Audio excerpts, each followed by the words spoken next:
Autoetnografia e Cyberespaço. Meu nome é Ana Idalina Carvalho Nunes, sou doutoranda em Ciências Sociais pela Universidade Federal de Juiz de Fora e estou aqui para apresentar uma parte da fundamentação teórica e uma explicação do que é a fundamentação, o caminho metodológico que eu escolhi para realizar a minha pesquisa, que é a autoetnografia. Então, para o desenvolvimento dessa explanação que eu estou trazendo, eu vou me amparar teoricamente no conceito de autoetnografia de David Ayana, através dos estudos que Caroline Ellis desenvolveu em parceria com Bochner e com outros estudiosos. E para compreender o cyberespaço, eu vou tomar o auxílio teórico do Pierre Levy, que busca lançar luz sobre conceitos deleuzianos do que é o virtual. O que é autoetnografia? A autoetnografia é um método de pesquisa que usa a experiência pessoal para descrever e interpretar textos culturais, experiências, crenças e práticas. Observem bem que a palavra é formada por três radicais. Auto, que significa si mesmo, é a própria pessoa. Etno, que significa uma cultura, é um conjunto de crenças, de práticas, e grafia, que é a representação gráfica, a escrita. Então, daí vem essa formação do que é autoetnografia. Os autoetnógrafos acreditam que a experiência pessoal está impregnada de normas e expectativas, tanto políticas quanto culturais. E eles se envolvem em uma autorreflexão rigorosa, normalmente referida dentro desse aporte metodológico como reflexividade, a fim de identificar e interrogar quais são as interseções que existem entre o eu e a vida social. Então, fundamentalmente, os autoetnógrafos, eles têm o objetivo de mostrar as pessoas no processo de descobrir o que fazer, como viver e o significado de suas lutas. Então, vale ressaltar, com exceção apenas de 2 slides, todos os outros aqui apresentados foram extraídos do artigo Autoethnography, escrito por Tom Adams, Caroline Ellis e Roman Stacy Jones. Inclusive, essa citação aí que eu coloquei, Bochner e Ellis, 2006, ela está dentro desse artigo que eu citei abaixo. Quais são os objetivos e as práticas que acontecem dentro de uma autoetnografia? Em primeiro lugar, um objetivo é se posicionar contrariamente ao que já está estabelecido, oferecendo alternativas para substituir os roteiros culturais dominantes, histórias e estereótipos tidos como certos. Segundo, trazer relatos pessoais com experiências que complementam ou que possam preencher lacunas na pesquisa existente, com a finalidade de mostrar como que o desejo e a prática da generalização na pesquisa podem mascarar importantes nuances de questões culturais. Um outro objetivo da autoetnografia é informar os leitores sobre os aspectos da vida cultural que outros pesquisadores podem não ser capazes de conhecer. Opressões institucionais ou problemas culturais como racismo, perda, doença. Pode falar sobre essas questões de maneiras diferentes de outras pessoas que têm experiências limitadas com esses tópicos. Um outro ponto, um objetivo da autoetnografia é mostrar como os pesquisadores estão envolvidos por suas observações e conclusões e encorajar autoetnógrafos a escreverem contra-relatos etnográficos que são prejudiciais e são feitos por outros, especialmente forasteiros culturais, que tentam tirar vantagem de outras culturas ou de outros grupos sociais. Na autoetnografia, quando ele traz o próprio relato, quando ele traz a própria experiência para ilustrar isso, e quando ele compara essa experiência com a experiência de outros membros daquele grupo que vive aquela experiência, existe uma tendência a desmontar estereótipos que são criados. Um outro objetivo é criar textos acessíveis a públicos maiores, principalmente públicos fora dos ambientes acadêmicos. Então, essa linguagem narrativa da autoetnografia, ela traz uma linguagem mais pessoal, em que o leitor ele se envolve emocionalmente, em que ele consegue perceber de forma mais clara. A linguagem já não é mais uma linguagem tão formal, é um texto em primeira pessoa. Então, fica muito mais fácil para o leitor que não está no ambiente acadêmico conseguir compreender aquele conteúdo e consiga refletir sobre aquilo. E um último objetivo, existem outros, um último que eu trago aqui neste slide, a autoetnografia permite que se possa descrever momentos da experiência cotidiana que não poderiam ser capturados por meio de métodos de pesquisa mais tradicionais. Algumas vezes porque são situações, experiências vividas num contexto muito íntimo. Então não seria possível que alguém chegasse, entrevistasse ou apresentasse um questionário ou fizesse uma observação participante num ambiente que seja muito íntimo. Então, nesses casos especialmente, a pesquisa autoetnográfica é de grande importância. Mas como é fazer uma autoetnografia? Então, compreender a autoetnografia requer trabalhar na interseção da autobiografia e etnografia.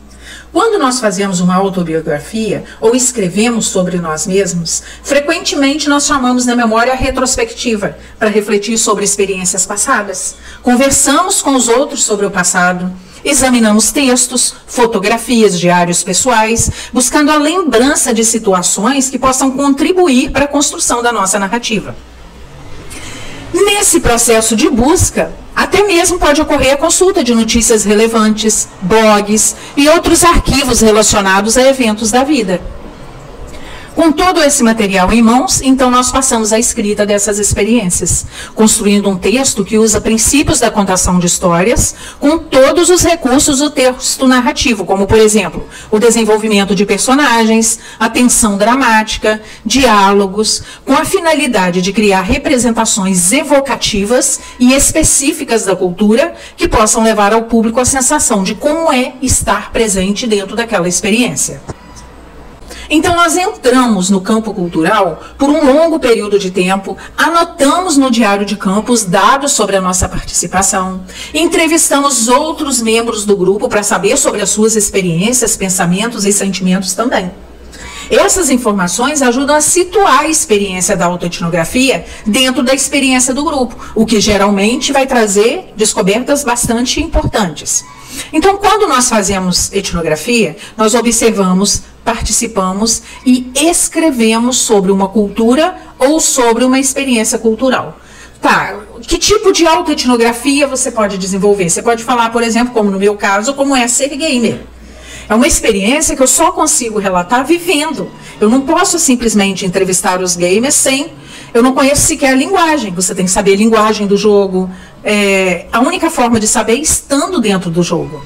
Você pode falar sobre imagem corporal, sobre paternidade, homofobia, gordofobia, doença e morte, sobre docência superior, por exemplo, a experiência de ser professor ou professora no ensino superior, sobre racismo, sobre depressão.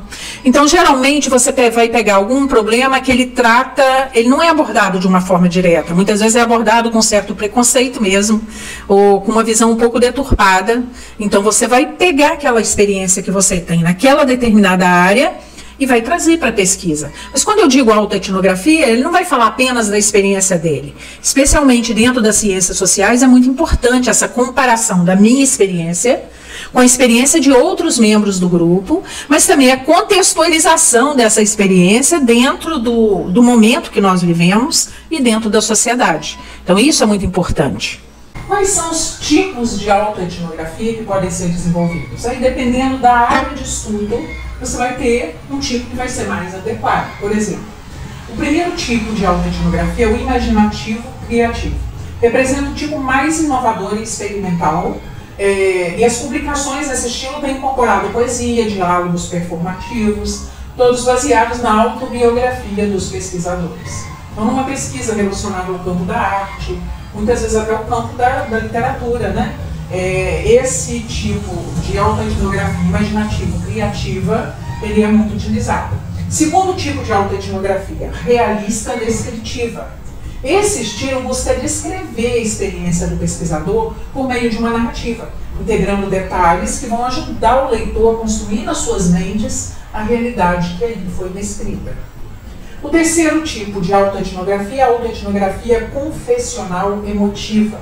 Ela é diferente da escrita convencional e científica. É uma abordagem que busca expor detalhes que vão provocar reações emocionais nos leitores. Eu acho que a Caroline Ellis, nos estudos dela, abordando principalmente situações de doentes em estado terminal, pessoas com câncer, ela relata algumas situações de pesquisas assim, dentro dos estudos dela, e que realmente provocam as reações emocionais dos leitores, né? Então vai trazer detalhes que numa pesquisa convencional e científica, o leitor, os estudiosos não teriam acesso.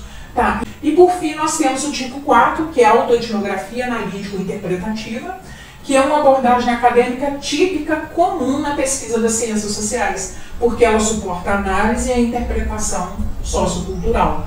Então a minha autoetnografia está localizada no cyberespaço, mas é preciso compreender primeiramente o que é o cyberespaço. O cyberespaço, segundo Levy, é um espaço de comunicação aberto pela interconexão mundial de computadores e das memórias dos computadores. Então essa definição vai incluir o conjunto dos sistemas de comunicação eletrônicos, na medida em que eles transmitem informações que provêm de fontes digitais ou que são destinadas à digitalização. Então essa palavra foi inventada, segundo Levy, em 1984 por William Gibson, em seu romance de ficção científica intitulado Neuromancer, ou Neuromancer. No livro, conforme explica Levy, esse termo vai designar o universo de redes digitais descrito como campo de batalha entre as multinacionais, tornando-se um palco de conflitos mundiais, uma fronteira econômica e cultural. Então, de acordo com o romance, alguns heróis são capazes de entrar fisicamente nesse espaço de dados e viver dentro desse espaço todos os tipos de aventura. Então eu trago aqui algumas citações do Pierre Levy em relação ao que é o virtual. O que é o atual e o que é o virtual para o Pierre Levy. Então a primeira delas, não me contentei em definir o virtual como um modo de ser particular. Quis também analisar e ilustrar um processo de transformação de um modo de ser em outro. A tradição filosófica, até os trabalhos mais recentes, analisa a passagem do possível ao real, ou do virtual ao atual. Ele aí compara o possível ao virtual e o real ao atual. Então, nenhum estudo ainda, ao que eu saiba, analisou a transformação inversa, em direção ao virtual. Segundo ele, é virtual toda entidade desterritorializada, capaz de gerar diversas manifestações concretas em diferentes momentos e locais determinados, sem, contudo, estar ela mesma presa a um lugar ou a um tempo em particular. Então, assim, para Levy, o virtual não se opõe ao real, mas sim ao atual. Contrariamente ao possível, estático e já construído, o virtual é como um exemplo, um complexo problemático, um nó de tendências ou de forças que acompanham uma situação, um acontecimento, um objeto ou uma entidade qualquer e que chamam um processo de resolução e atualização. O que é o conceito de atualização, segundo Deleuze? Ele coloca o par virtual e atual no mesmo nível do conceito aristotélico potência e ato. Então, de acordo com a visão medieval, o termo virtual significa o que está em potência, aquilo que ainda não está atualizado, ou seja, o virtual necessita de uma passagem, onde simultaneamente vai se completar e desaparecer. Nesse processo, a partir do momento em que o virtual é atualizado, ele já não é mais o que era antes. Ele deixa de ser o que era para se tornar uma outra coisa. Ele muda a sua natureza. E assim o que era virtual se perde com o aparecimento do atual. E as informações sobre o que era virtual são transferidas imediatamente ao ser atual. Em suma, a virtualidade é o núcleo de toda e qualquer atualidade. E nessa compreensão deleuziana de virtualidade, o virtual não é irreal. Não é uma mera abstração. Ele não é parte de uma evolução que busca o atual. O virtual, ele existe junto com o atual. E até mesmo quando ele é atualizado, ele não desaparece. Como o Pierre Levy desenvolve esse conceito de atualização a partir das ideias de Deleuze? Então, assim como Deleuze, o Pierre Levy conceitua o virtual como aquilo que existe em potência, mas que não existe em ato. Vamos voltar lá a Aristóteles. Aristóteles pega o exemplo da semente da árvore. A semente seria a árvore em potência, é o possível. Ela vai se tornar uma árvore. Ela não busca se tornar árvore, ela se torna, ela se transforma. Quando ela se transforma em árvore, ela é a semente em ato. né? Então, de acordo com Pierre Levy, o virtual sempre traz a tendência de se atualizar. O virtual não se opõe ao real, ele se opõe ao atual. Virtualidade e atualidade são apenas duas maneiras de ser diferente. Vamos lá, no caso da minha pesquisa. Quando um jogador, ele tem a vida dele, a vivência dele, ele mora numa periferia, ele mora no Nordeste, o outro mora no Sul, eles levam para dentro do jogo, em potência, todas as atitudes, toda a jogabilidade dele, tudo isso está influenciado. Quando ele entra dentro do jogo, cada um com a sua experiência, aquelas interações, não só entre jogadores, mas deles com as tecnologias, com as regras do jogo, isso promove uma atualização do comportamento deles. Mas a presença dos jogadores também dentro do jogo promove a necessidade de uma atualização constante de regras. A partir daquelas interações, ele promove uma atualização nesse mundo offline. Vamos lá, uma prova disso, uma hipótese dessa atualização, a reconfiguração de profissões, designers de games, a profissionalização, a consideração do esporte eletrônico como uma categoria esportiva, a existência de uma confederação de esporte ligada aos games, tudo isso é um processo de atualização do panorama profissional desse mundo offline a partir dos games. Então essa atualização, ela ocorre num processo que é duplo. Depois disso tudo que nós falamos, é importante determinar o lugar da autoetnografia no debate das ciências sociais, porque a autoetnografia ela está inserida dentro da tradição interacionista da Escola de Chicago. Ela deriva da etnografia urbana e organizacional. Então, esse termo foi utilizado pela primeira vez no campo das ciências sociais, especificamente na antropologia, por David Ayano, em 1979, que usou o termo autoetnografia para descrever os antropólogos que conduzem e escrevem etnografias deles mesmos e que escolhem um local ou campo de pesquisa para interligar ou amarrar uma das suas identidades ou associações de grupo. Então, a partir daí, os estudiosos começaram a aplicar o termo autoetnografia ao trabalho que explorava a interação do introspectivo, do engajamento pessoal do eu, do sujeito pesquisador, os sistemas, as práticas e as crenças culturais e as experiências. Então, na década de 90, alguns pesquisadores começaram a colocar maior ênfase em narrativas pessoais e no desenvolvimento do movimento autoetnográfico, e aí vale ressaltar que à frente desses nomes está o da Carolyn Ellis. Alguns riscos da pesquisa autoetnográfica não está fundamentado, são preocupações minhas, que sou do campo das ciências sociais, a preocupação com a cientificidade da pesquisa. Então eu trago essas minhas preocupações para dialogar com as questões de vocês que estão aí assistindo e prestigiando o canal. Então eu tenho uma grande preocupação de o autoetnógrafo focar demasiadamente nas percepções do eu, sem considerar que essas percepções, elas podem ser apenas temporárias, em decorrência de alguma questão emocional envolvida.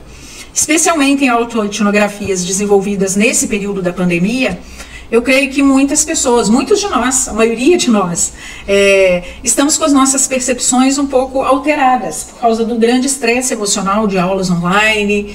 Então, eu fico muito preocupada com essa percepção do eu.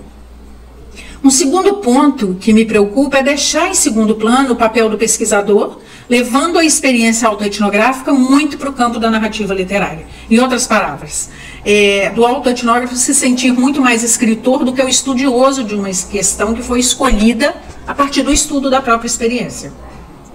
Uma terceira preocupação é que o autoetnógrafo esqueça de situar a autoetnografia dentro da sua área de pesquisa, dentro da área em que ela está situada, né?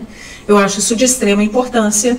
E por último, a preocupação de mergulhar no campo da terapia, em que a escrita da própria história de vida contribui para a ressignificação de situações dolorosas. A preocupação de que uma autoetnografia possa se transformar num exercício psicológico apenas, e em diálogo com outros, que funcione como uma terapia. Então, se o estudo for no campo da psicologia, tudo bem. Então, mas de qualquer forma é importante situar na sua área de pesquisa. Eu finalizo aqui falando da importância de traçar uma relação entre a minha experiência pessoal e a experiência dos outros membros do grupo, de situar as minhas percepções dentro das percepções do grupo. E, além disso, é importante contextualizar a questão estudada e as experiências vivenciadas dentro do contexto social, político e histórico em que elas estão situadas. Então, a autoetnografia, na minha visão, ela não pode ser apenas uma aventura literária. Ela é um importante aporte metodológico para que se possa compreender como sentem, vivem, pensam os membros de um determinado grupo. Não pela voz de um narrador onisciente, mas de um narrador personagem, o autoetnógrafo.